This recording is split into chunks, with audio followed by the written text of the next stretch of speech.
Bonjour, je me présente, donc je suis le docteur Dana Fabienne et je suis médecin gériatre. Je suis responsable d'un hôpital de jour gériatrique au sein de l'hôpital privé Toulon-Lierre, la clinique Saint-Jean sur Toulon-Est.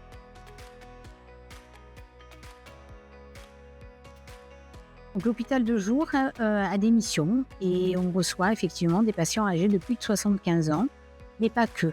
On peut aussi, sous réserve de mettre en évidence des critères de fragilité, on peut recevoir des patients un peu plus jeunes. C'est un hôpital de jour, ce qui veut dire que les examens sont faits sur une demi-journée. L'hôpital de jour gériatrique est différent, il se différencie des autres hôpitaux de jour parce qu'en fait, les autres hôpitaux de jour sont dédiés à une pathologie, à un organe. Nous, on a vraiment une prise en charge qui est globale. On passe en revue tous les critères de fragilité du sujet âgé. Donc, on a la fragilité, les pathologies du sujet âgé et on a l'environnement du sujet âgé. Et toute cette globalité est importante à prendre en charge pour suivre le patient.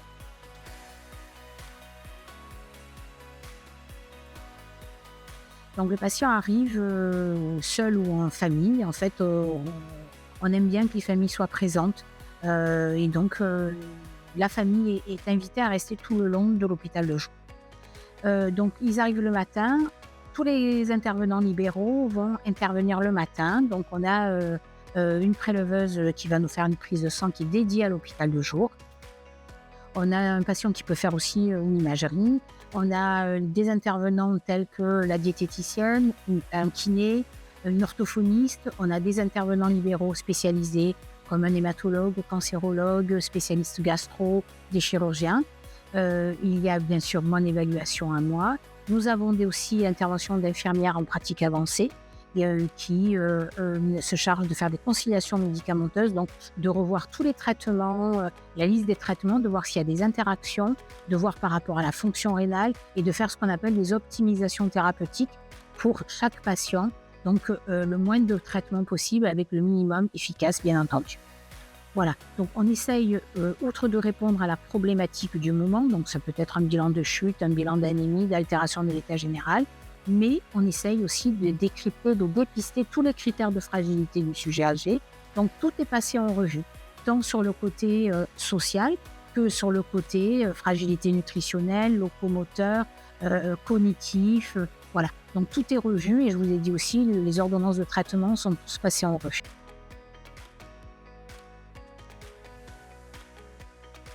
Cette prise en charge, elle va aboutir à éviter une perte d'autonomie et donc laisser le patient, je dirais, le bon patient dans le bon lit. C'est-à-dire que le patient sera à domicile, en toute autonomie et sans danger. Tout ça parce qu'on a pris en charge tous les critères de fragilité et on a traité et on a mis en place une stratégie. Donc oui, on a observé effectivement une qualité de vie parce qu'on se rend bien compte que les patients déjà n'atterrissent plus du tout aux urgences, enfin en tout cas beaucoup moins.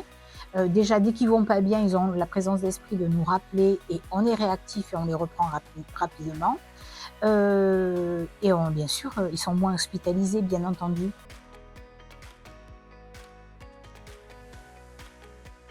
Lorsqu'il y a malheureusement hospitalisation, parce que ça peut arriver, le fait d'avoir été pris en charge sur un hôpital de jour, on a mis en évidence donc des critères de fragilité, on les a traités, on a pris en charge ça. Donc forcément, si le patient est hospitalisé, il y a une durée d'hospitalisation qui est beaucoup moindre parce qu'on a travaillé sur l'immunité, on a travaillé sur les réserves fonctionnelles du patient.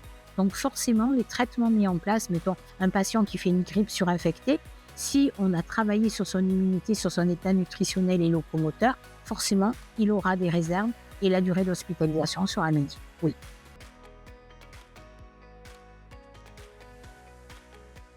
Oui, effectivement, d'une part, elles sont ravies parce qu'elles sont autorisées à passer du temps avec leur famille.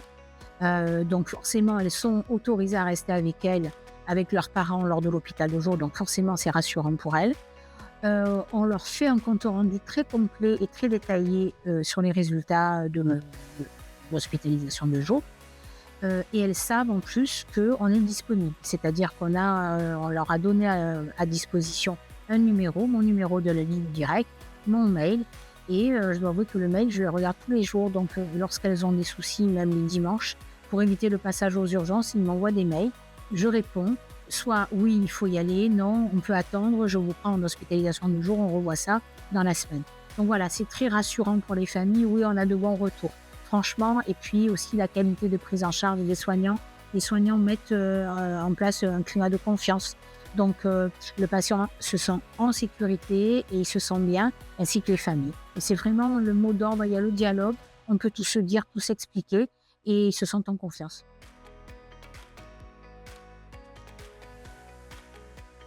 On est toujours en lien avec les médecins traitants. Donc, on veut absolument que le médecin traitant soit au courant. Donc, soit c'est lui qui nous appelle et qui prend rendez-vous, soit c'est le professionnel de santé, une infirmière qui peut appeler, soit c'est la famille.